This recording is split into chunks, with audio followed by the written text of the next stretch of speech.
The legend of Maula Jatt में रज्जो का इंतहाई अहम किरदार अदा करने वाली साइमा बलोच कौन है? रज्जो के कैरेक्टर के लिए कितनी लड़कियों के ऑडिशंस लिए गए थे? साइमा बलोच का ऑडिशन कैसे हुआ? वो रज्जो का किरदार मिलने पर खुश होने की बजाय डिप्रेशन का शिकार क्यों हो गई थी? मौला जट में उनकी डांस मूव्स अपनी थी या फिर ये कोरियोग्राफर का कमाल? साइमा बलोच के बारे में the legend of Maula Jatt के डायरेक्टर बिलाल लशारी बार बार कौन सा जुमला बोलते रहे? साइमा बलोच का शोबिज़ में सफर कब शुरू हुआ? उन्होंने यहाँ तक पहुँचने के लिए किन किन मुश्किलात का सामना किया? ये सब और बहुत कुछ हम बताएंगे आपको इस वीडियो में। मगर आगे बढ़ने से पहले हमारा YouTube चैनल सब्सक्राइब और Facebook पेज फॉलो और लाइक कर लें। तो दोस्तों, the legend of Maula Jatt में एक म्यूजिकल सीक्वेंस है और उसके पीछे है कहानी एक किरदार की, और इस म्यूजिकल सीक्वेंस पर लाजवाब परफॉर्मेंस दी है साइमा बलोच ने। इस फिल्म में जहां हर कोई माहिरा खान और हुमायमा मलिक की बात कर रहा है, खासकर हुमायमा मलिक की अदाकारी की तारीफ की जा रही है, वहीं चर्चा है रज्जो के किरदार निभाने वाली साइमा बलोच का भी।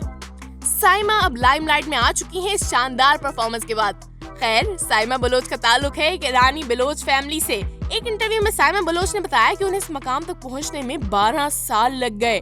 10 साल मुसलसल स्ट्रगल की उन्होंने। उनके तो कभी जहन में भी नहीं आया था कि वो किसी ड्रामे या फिर फिल्म में काम करेंगी, मगर 10 साल पहले उन्होंने घर छोड़ा और इस जद्दोजहद का आगाज किया। सबसे पहले वो एक रियलिटी शो का हिस्सा बनी पर जीत ना सकी, मगर उसका फायदा ये हुआ कि उन्हें कमर्शियल्स मिलना शुरू हो गए थे। इन कमर्शियल्स की आमदन से उन्होंने अपना प्रॉपर्टी का बिजनेस शुरू कर दिया।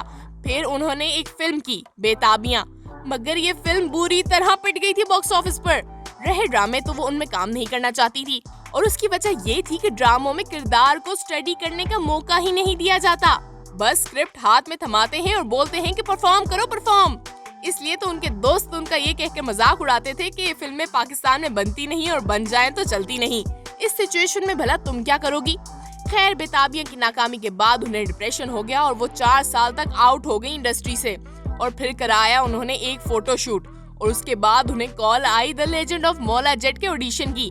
पहले तो इस फिल्म का नाम सुनते ही डर गईं, मगर फिर उन्होंने सोचना शुरू कर दिया रज्जो के कैरेक्टर को। उन्होंने धोती पहनी, चुटिया बनाई, काजल लगाया, डायलॉग्स बोले और भेज दिया ऑडिशन। और फिर अमारा हिकमत ने उन्हें कॉल करके बताया कि लड़की, यू आर सिलेक्टेड। उसके बाद उन्हें सिर्फ एक डायलॉग भेजा गया और वो फिर डिप्रेशन में चली गई कि इतने बरस बाद फिल्म मिली और वो भी एक डायलॉग, और उन्होंने कर दिया साफ इनकार। मगर फिर उन्होंने हाँ कर दी सिर्फ और सिर्फ ये सोचकर कि क्या पता कि यही किरदार उनकी जगह बना दे फिल्म इंडस्ट्री में। और जब वो सेट पर पहुंची इस फिल्म के गेटअप के बाद, जब खुद को आईने में देखा तो फिर सब कुछ ही धुंधला गया। वो साइमा बलोच से बन चुकी थी रज्जो।